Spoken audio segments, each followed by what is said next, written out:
My name is Brock Herrera. I go to Redondo Union, and you've tuned in to South Bay Sports Radio. Brock, what does it mean to you and the team to reach the Division 5 finals? I mean, it is such an honor, a blessing. We started this season off on a low point. We were 0-3, and to see how far we've come, we went on a 9-1 run, and just to make it to here, it's crazy, it's surreal, but we earned it.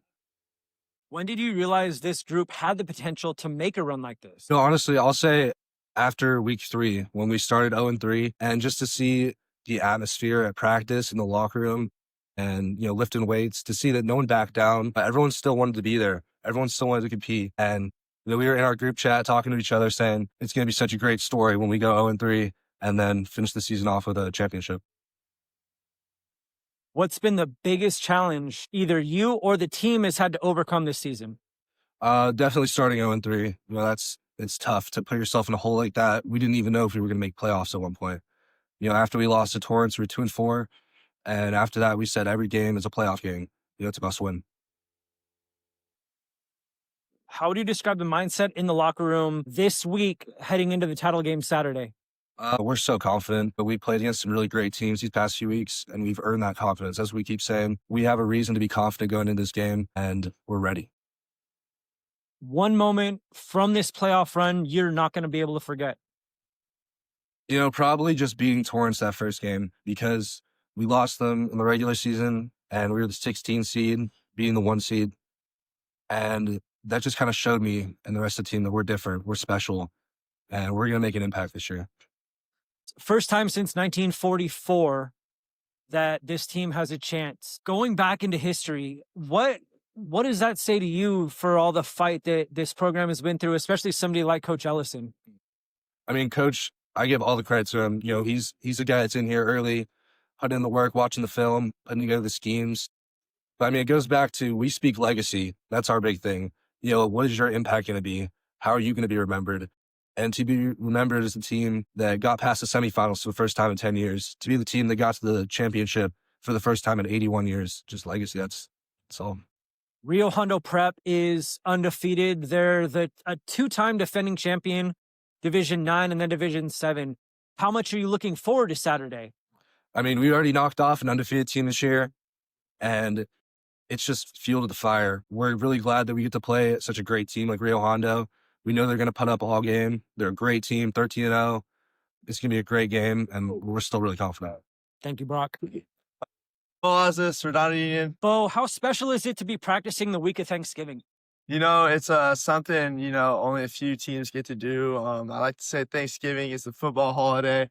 So it's really an honor to really play during such a great time.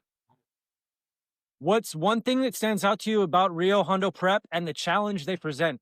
Rio Hondo is a really tough team, like 13-0. They take care of business. They've been blowing teams out. They definitely have a very good running game. Their defense is really stout. So I think just those obstacles are going to be definitely what we have to tackle first. Who has stepped up as a leader during this playoff push? I got to say my guy, Cole Liner, really, really coming in, leading the offense, leading the troops. His presence is definitely felt by everyone. Even the other team, you can kind of tell, especially in this playoff round, he started playing with a lot of that fire, and it's just been great to have. What is your personal focus going into the championship, either mentally or physically? Just do my job, one play at a time. Remember my assignment, remember the reason why we're here, and just focus on the little details, and big plays will come. What would winning a title mean not only to you, but your teammates and the Redondo community? It's a part in history, it can't be taken away from you. You'll always have that ring, you'll always be in the record books, and we always talk about legacy and what we leave behind, and that would just really be a huge statement left behind. You get to learn from somebody like Keith Ellison, who played collegiate, played in the NFL, and then came back to coach at Redondo. How fun is it to pick somebody's brain like his?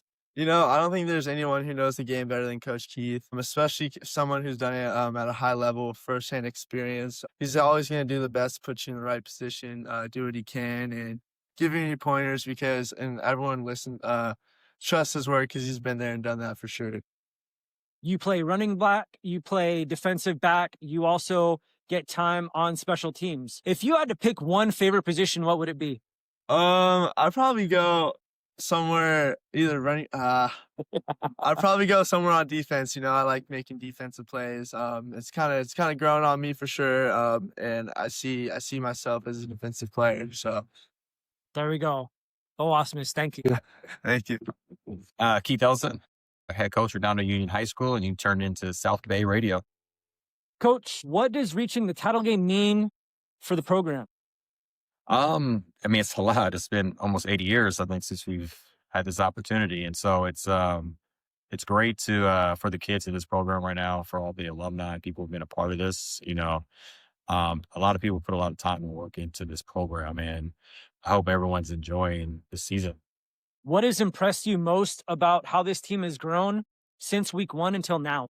You know, we've just been really resilient. It was really rough starting the season, trying to figure out who we were as a team. And it's really kind of fell into place. But this team is just, any challenges that have been sent, placed in front of them, they have responded to it. So their resiliency really has been a big part of kind of this late season push. What would you say the turning point was this season that helped you realize this team could get to this point? There wasn't really any moment. It just, you could kind of sense that they had more to offer. If you're going to ask me like to point to a moment, I would say maybe after that Torrance loss, the first loss against Torrance and coming the next weekend against North Torrance, I didn't know which way our team would go. And we kind of, you know, our quarterback was out that game. Our guys really rallied around the backup, Brady Grow, and we really came out and tried to assert our physicality that game. And we had a really good game to start. And so if you're going to put pin in on a moment, it might be there, but honestly, it's just kind of been a continued growth over the course of the season. Does the preparation differ for this week as opposed to other weeks? It's just like every other game. It's the same preparation on the weekend, preparing the film, breaking it down, the week of practice. I mean, the only thing we have this week is an extra day because we're playing on Saturday, but nothing really has changed. What are some of the key things you're emphasizing to your players heading into Saturday's game? I mean, the biggest thing is just that Rio Hondo Prep is a very physical team that is going to play the entire game. And there's not going to be a moment that we can relax or let down at all. And so for us is that we have to match, one, their physicality. We have to, two, be very disciplined in our assignments and what we're supposed to do, and just have fun with this game. You know, at the end of it all, like one of the things I tell the guys before every game is like, have fun. Should be a joyful experience, and a lot of hard work went into this, and you know, we should go put our best effort forward this week. Have you seen a team that's as physical as Rio Hondo Prep this season?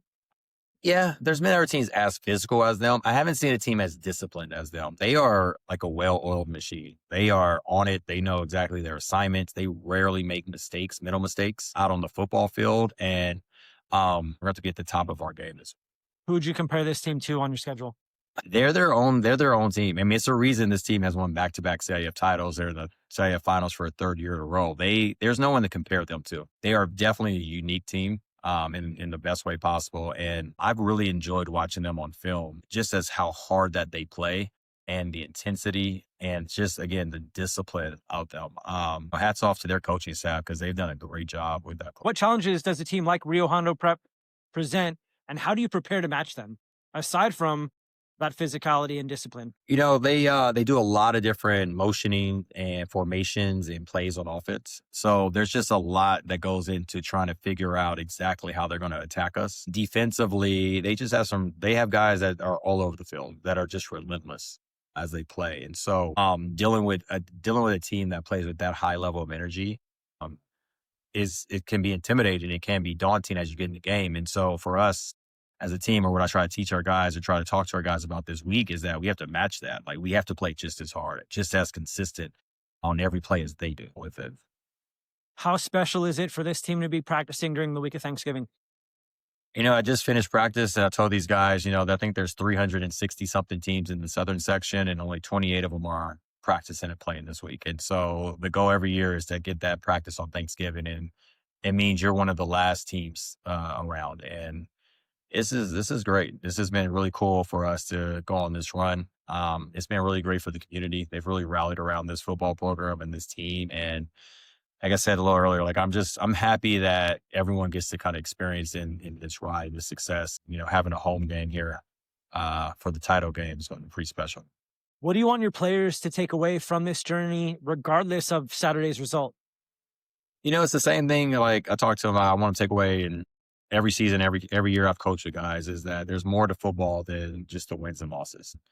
Whether we win or lose the game on Saturday, like what they're going to remember about this season is the camaraderie they built with their teammates, the moments in the locker rooms, on the bus, in the weight rooms. Those are the things that you remember years later from when you play. It's not the wins and losses so much, And the one thing that I told them at the beginning of the season, I told them this week, is that you're not defined by your win-loss record. All right. And so whether we win or lose the title, they have a lot to be proud of this season of what they accomplished. But with that said, it'd be nice to finish with a title. How important has senior leadership been during this playoff run? It's been big. Bo has been really stepped up his leadership. Brock has done as well. Our quarterback, Cole Liner has been there all season for us with it. We've really just been on the back of our seniors right now, and they've been kind of pushing us forward this year. But I mean, the big thing, honestly, with this team is that they kind of found something the second half of this season that that wasn't there in the beginning, and so they've really kind of come together as a team in support of each other, and really just became a little bit more unselfish. They started doing things for the team instead of just for themselves.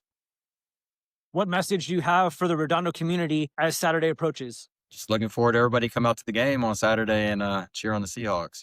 This is 80 years since the last time we did this, so I don't want to miss out. Hopefully it's not 80 years again.